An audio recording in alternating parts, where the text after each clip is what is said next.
सबको जय श्री राधे कृष्णा। आप सबका मेरी यूट्यूब चैनल मंगलमय भक्ति आराधना में हार्दिक स्वागत है। ठाकुर जी के स्वरूप लड्डू गोपाल जी के चमत्कारों को कौन नहीं जानता। वह हर दिन अपने भक्तों के साथ चमत्कार करते हैं। लाखों भक्तों के लाखों अनुभव हैं। ऐसे ही एक सच्ची घटना पर आधारित एक सच्चे भगत के अनुभव को इस वीडियो में बताने जा रहे हैं। भाव ही सर्वोत्तम है। भाव के भशीभूत होकर भगवान अपनी भगत के लिए क्या नहीं करते। भगवान को कुछ नहीं चाहिए हमसे, चाहिए तो बस सरल मन से प्रेम पूर्वक समर्पण। जितना प्रेम भगत अपने ठाकुर जी को करते हैं, उससे कहीं ज़्यादा प्रेम ठाकुर जी अपने भक्तों से करते हैं। आइए जानते हैं एक सच्ची घटना पर आधारित ठाकुर जी का चमत्कार और एक भगत का अनुभव। ठाकुर जी के ऐसे भगत जिनका ठाकुर जी के बिना कोई नहीं था। वह एक स्कूल में अध्यापक थे। बचपन से ही उन्होंने अपने जीवन में बहुत दुख देखे थे। उनके पिता का बचपन में ही देहांत हो गया था। वह अपनी माँ के साथ रहते थे। उनकी पढ़ाई लिखाई का खर्च भी बड़ी मुश्किल से पूरा हो पाता था।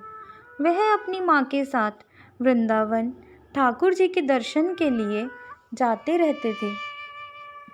इसीलिए उनके मन में ठाकुर जी के लिए अपार श्रद्धा थी। उन्होंने अपनी माँ को हमेशा ठाकुर जी की ही सेवा और पूजा करते देखा था। उनके घर के मंदिर में एक बांसुरी बजाते हुए ठाकुर जी का स्वरूप था। उन्होंने जब अपनी पढ़ाई पूरी कर ली तो ठाकुर जी की कृपा से उनकी एक स्कूल में अध्यापक के रूप में नौकरी लगी। परंतु उनको वह नौकरी किसी दूसरे शहर में मिली तो उनको अपनी माँ के साथ उस शहर में आकर रहना पड़ा। समय अच्छा व्यतीत हो रहा था। अचानक क्या हुआ कि उस भगत के सामने दुखों का पहाड़ टूट पड़ा। एक गंभीर बीमारी के चलते उनकी माँ की भी मृत्यु हो गई, जिसकी वजह से वह बिल्कुल अकेले पड़ गए। बस ठाकुर जी के बिना उनका कोई सहारा नहीं था।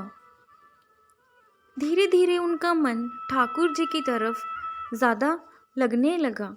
उनका एक मित्र था जो उनके साथ ही उस स्कूल में अध्यापक था। वह कभी कभी अपने मित्र से अपना अकेलापन बांट लेते थे। एक बार उनके वह मित्र वृंदावन गए और उन भगत के लिए एक लड्डू गोपाल जी का बहुत ही प्यारा स्वरूप लेकर आए। फिर क्या था, उनके मित्र ने वह लड्डू गोपाल जी का स्वरूप उनको दे दिया। धीरे धीरे वह लड्डू गोपाल जी की सेवा में इतने मगन हो गए, वह अपना सारा अकेलापन भूल गए। वह लड्डू गोपाल जी को प्यार से नहलाते, उनको वस्त्र पहनाते, भोग लगाते। वह लड्डू गोपाल जी की सभी चीज़ों का ध्यान रखते थे। वह जब भी बाहर से आते तो लड्डू गोपाल जी के लिए कोई ना कोई चीज़ अवश्य लेकर आते। वह अपनी हर बात अपने लड्डू गोपाल जी को बताते थे। वह लड्डू गोपाल जी को अपने बच्चों की तरह रखते थे। उनको लल्ला लल्ला कहकर बुलाते थे। धीरे धीरे उनका समय अच्छा व्यतीत होने लगा। समय के साथ साथ उनके लड्डू गोपाल जी भी बड़े होने लगे। जब लल्ला को उनके साथ 3 वर्ष हो गए तो अचानक उनके मन में यह बात आई कि जैसे सब बच्चे पढ़ते हैं, स्कूल जाते हैं, उनके लड्डू गोपाल जी को भी पढ़ना चाहिए। वह अपने लल्ला के लिए एक कॉपी और पेंसिल लेकर आए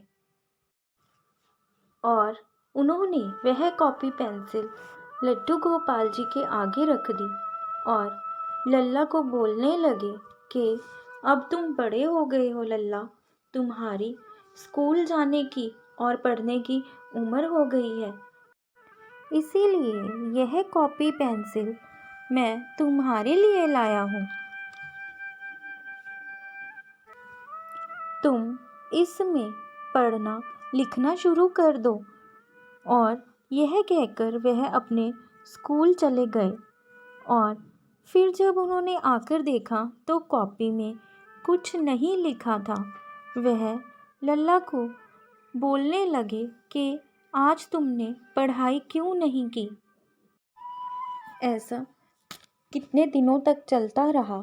वह रोज़ की तरह लल्ला के लिए कॉपी और पेंसिल रखते और लिखने के लिए बोलते, लेकिन जब वह स्कूल से आकर देखते तो कुछ नहीं लिखा रहता। फिर क्या था, एक दिन उन्होंने लल्ला को ज़ोर से डांट लगाई और बोला कि सबके बच्चे पढ़ते हैं, तुम क्यों नहीं पढ़ते हो लल्ला। और अगर ऐसा रोज़ चलता रहा तो मैं कभी भी तुमसे बात नहीं करूँगा। अगर आज भी तुमने इसमें नहीं लिखा तो मैं कभी भी तुम्हारे लिए कोई उपहार नहीं लाऊंगा। और वह ऐसे गुस्सा कर कर कॉपी पेंसिल लल्ला के लिए रख के चले गए। वह मन ही मन सोच रहे थे कि लल्ला कभी भी मेरी बात नहीं मानता। इतने दिनों से मैं लल्ला को बोल रहा हूँ कि कुछ पढ़ लिख ले, परंतु वह कभी भी कोई बात नहीं सुनता। सबके बच्चे पढ़ते हैं। वह ऐसा मन ही मन सोचे जा रहे थे। उस दिन स्कूल में भी वह लल्ला के लिए ही सोच रहे थे। वह सोच रहे थे कि सब बच्चे कितनी पढ़ाई कर रहे हैं, परंतु मेरा लल्ला बिल्कुल भी नहीं पढ़ता। उनके मन में यह सोचते सोचते ऐसा भाव उत्पन्न हुआ कि उनके उस भाव की तरंगे ठाकुर जी तक पहुंच गई। और उधर उनके लल्ला ने कॉपी और पेंसिल उठाई और उसमें लिखना शुरू कर दिया।